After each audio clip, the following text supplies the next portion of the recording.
Sa halip na malunasan, napahamak pa ang isang pasyente na nagpagamot sa isang faith healer daw sa Tarlac.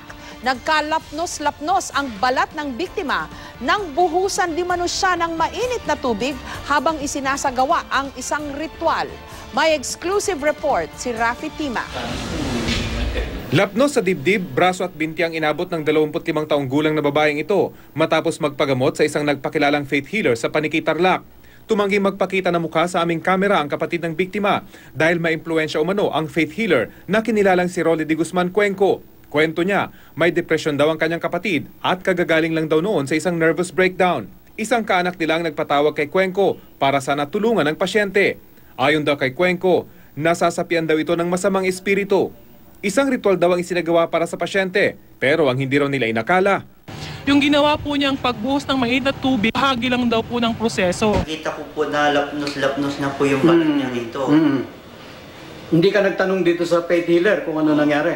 Sabi po niya, proseso po daw ng paggagamot yun. Nabuhusan siya ng mainit na tubig? Oo, dahil daw itong nakasanib daw sa kanya matapang at mabagsik. Sa tindi ng mga paso sa katawan, nakakonfine ngayon sa Talon General Hospital ang biktima. Naghain na ang kapatid ng biktima ng reklamong frustrated homicide laban sa suspect dahil muntik na raw mamatay ang pasyente. Nang makausap ng kapatid ang suspect, tila wala daw itong pagsisisi sa nangyari. Pero nagalok daw ito ng out-of-court settlement, bagay na hindi raw nila matanggap. Kung hindi ko po mabibigyan ng hustisya yung kapatid ko, kailang sana kung mild. Pero hindi, halos mamatay yung kapatid ko, sir. Pinuntahan ng GMA News ang bahay ng itinuturong suspect, pero umuwi daw ito sa Cavite. Tumanggi ring humarap sa kamera ang ina nito, bagamat sinabi niyang tapos na raw ang naturang usapin. Paalala ng DOH, mag-ingat sa pagpapagamot sa mga nagpapakilalang faith healers.